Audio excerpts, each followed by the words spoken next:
Olá, amigos do YouTube, amigos do Facebook. Eu quero, através desse vídeo aqui, começar um debate importante no canal. O debate sobre a veracidade das escrituras, certo? E eu convido você que quer participar disso, que quer defender a veracidade das escrituras, que deixe aí para mim material nos comentários aí, links, para nós podermos aí defender a veracidade das escrituras. Mas antes de iniciar o estudo, eu quero lhe pedir um favor. Se você ainda não é inscrito, inscreva-se no canal. Se você gostou desse vídeo, não se esqueça de deixar o seu like, isso ajuda muito na divulgação. E compartilhe esse vídeo nas suas redes sociais, Facebook, WhatsApp. Não custa nada para você e ajuda muito na divulgação e para fazer com que esse vídeo chegue a muito mais pessoas. E eu quero mostrar para vocês a minha primeira Bíblia. É essa aqui, ó. Essa foi a primeira Bíblia que eu ganhei, tá certo? É a tradução que eu mais gosto e que eu prefiro. A João Ferreira de Almeida, a fiel ao texto original, tá certo? Tá aqui, ó. Não sei se vai dar para ver aí. A João Ferreira de Almeida, fiel ao texto original, é aquela laranja que eu uso lá em casa. E eu quero muito ainda uma versão luxo dessa fiel ao texto original, tá? E a pergunta do vídeo tá aí, né? A Bíblia é confiável? Eu tô fazendo esse vídeo porque muitas pessoas hoje em dia, elas têm colocado aí dúvidas nas escrituras, dizendo que não é toda a escritura que é confiável, que a Igreja Católica manipulou as escrituras, que mudaram e tal, né? E que tem erros de tradução e tal. Para falar direito sobre esse assunto, tanto o que defende quanto o que ataca a veracidade das escrituras, não é só de boca. Não adianta você falar assim, a Igreja Católica mudou tal coisa, mas você tem prova disso? Tem como provar? Ah, tal texto não é o texto, não é o tal manuscrito, não é aquele original, foi modificado, o copta mudou e tal. Você tem que provar, não é assim, né? Então, para você falar isso, você tem que ter material provando o que você está falando. E eu defendendo as escrituras aqui, a veracidade delas, eu tenho que ter o material também. Então, isso vai ficar para os próximos vídeos. Mas hoje eu convido você à reflexão. Nós vamos ler algumas passagens bíblicas, certo? Você vai analisar e nós vamos refletir sobre isso. Uma reflexão, né? Raciocínio. Vamos raciocinar e ver se realmente você concorda comigo ou não, tá? O primeiro texto que nós vamos ler, ele se encontra em Provérbios, capítulo 15, verso 3. Espera aí que deixa eu achar aqui. Provérbios 15, 3. Diz o seguinte aqui, ó. Os olhos do Senhor estão em todo lugar, contemplando os bons e os maus. Os olhos de Deus estão em todo lugar. Isso é um dos atributos principais de Deus, a onisciência. Quer dizer o quê? Quer dizer que ele sabe de todas as coisas. Os olhos dele estão em todo lugar, contemplando os bons e os maus, tá certo?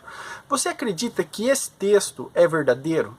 Você acredita que esse texto e tantos outros que dizem que Deus sabe de todas as coisas é verdadeiro? Tudo bem, responde aí. Vamos ler outro texto aqui, ó.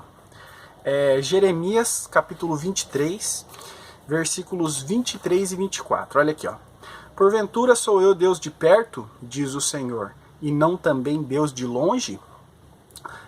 Esconder-se alguém em esconderijos de modo que eu não o veja? Diz o Senhor. Porventura não eixo eu os céus e a terra? Diz o Senhor. Esse texto está dizendo que Deus é onipresente, que Deus está em todos os lugares ao mesmo tempo, tá certo? Você crê nisso? Nesse texto e em outros tantos textos que dizem que Deus está em todos os lugares. Você crê nesses textos? Responda aí, tá? Pode usar os comentários se você quiser. Mais um texto aqui que nós vamos ler. No livro de Salmos, capítulo 91, bem conhecido, versículo 1. Aquele que habita no esconderijo do Altíssimo, à sombra do Onipotente descansará. Tá? mais um texto dizendo que Deus é onipotente. Aqui está falando diretamente. O que é onipotente? Detentor de todo poder. Todo poder está nas mãos dele. Você crê mesmo que todo o poder está nas mãos de Deus? Que ele tem todo o poder? E nós vemos aqui pelas palavras de Jesus no Evangelho de Lucas. Escolhi essa passagem em Lucas, porque tem muitas pessoas dizendo que é o único evangelho verdadeiro, tá? E que os outros não são, que os outros são invenção. Então, escolhi Lucas. Lucas 18, 27, olha aqui, diz o seguinte aqui, ó. Mas ele respondeu, Jesus dizendo, tá? As coisas que são impossíveis aos homens são possíveis a Deus. Tudo que é impossível ao homem é possível para Deus, porque ele é detentor de todo o poder. Então, com sinceridade, me responda aí nos comentários ou para você mesmo. Você crê que Deus é onisciente, onipresente, onipotente? Você crê nesses atributos de Deus? Bom, se você crê, então você precisa me responder outra pergunta, tá? Deus escreveu a sua palavra, certo? Você pode achar que ela foi modificada, mas ele escreveu ela, pelo menos no começo, de forma correta. Ela escreveu ela sem alterações, tá? Sendo Deus onisciente, sabendo de todas as coisas, quando ele escreveu, ele não sabia que o homem poderia modificar a sua palavra? Ele não sabia disso? Bom, se ele não soubesse, ele não seria onisciente, tá? Já não seria Deus. Então Deus sabia que um dia o homem poderia modificar a sua palavra. Ele não teria nenhum dispositivo de defesa para isso? Algo para você pensar. Hoje nós estamos trabalhando só com a lógica, tá certo? Deus é onipresente, está em todos os lugares. Deus não viu? Você acha que enquanto eles mudavam a Bíblia, Deus não viu? Ele não viu nada disso? Se ele não estivesse vendo, ele não seria Deus, tá? E o terceiro atributo de Deus, onipotente, detentor de todo o poder do universo, no céu, na terra, no mundo material ou no mundo espiritual. Você crê que ele é o todo-poderoso, tá? E ele não teve poder de impedir isso? Ele não pôde fazer nada? Então, como é que faz? Se você crê que esses textos que dizem que Deus sabe de tudo, que Deus vê tudo e que Deus tem todo o poder, ele não fez nada, ficou caladinho, enquanto os homens arbitrariamente modificavam a sua palavra para defender sua doutrina. E aí? Você crê nisso? Tá?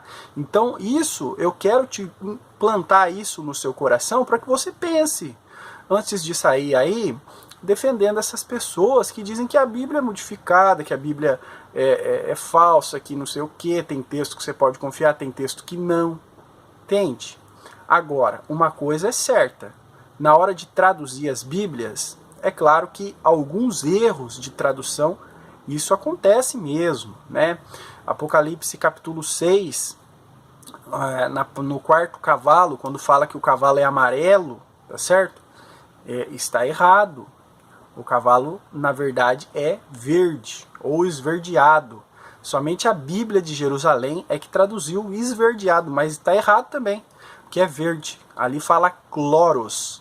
E cloros, um pouquinho para frente ali nas trombetas, quando fala que toda a relva verde foi queimada, é a mesma palavra, cloros, para o cavalo, mas traduziram amarelo.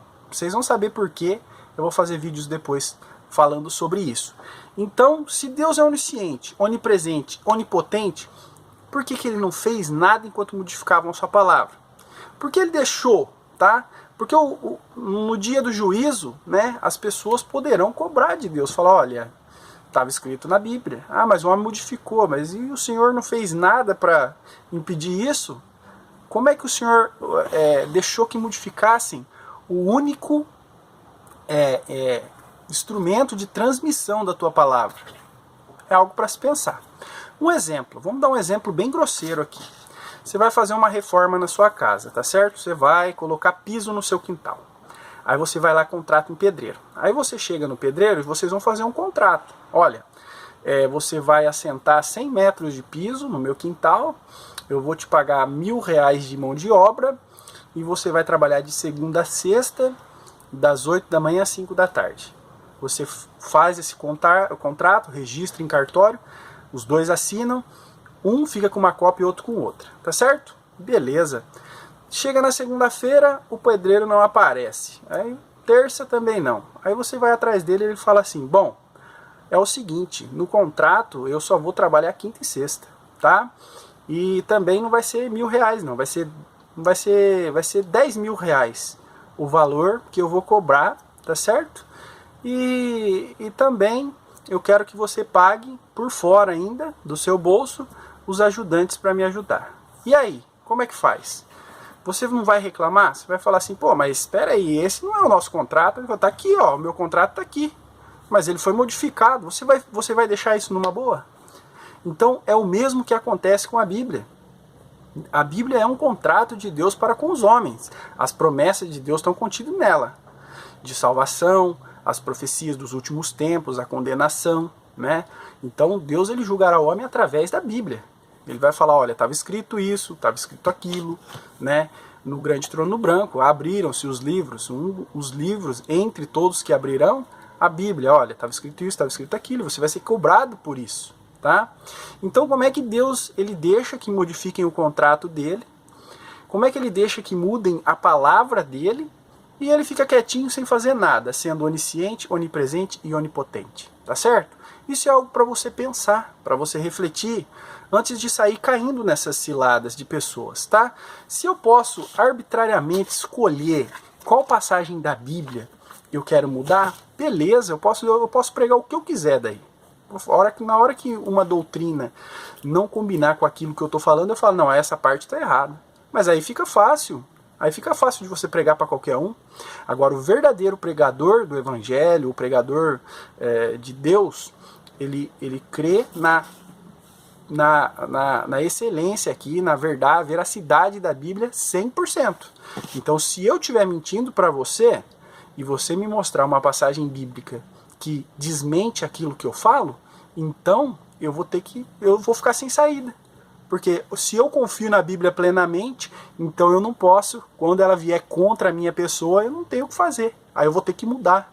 Agora, a pessoa que não crê, que prega que a Bíblia não é verdadeira, ele pode pregar a doutrina que ele quiser, da forma que ele quiser, e ele sempre vai ganhar qualquer debate. Isso é justo? Isso é certo? Então deixa aí nos comentários material aí para a gente debater esse assunto, para a gente nos aprofundar nesse assunto e quebrar de vez para sempre essa coisa de que a Bíblia não é verdadeira e confiável. Compartilhe esse vídeo. Muito obrigado.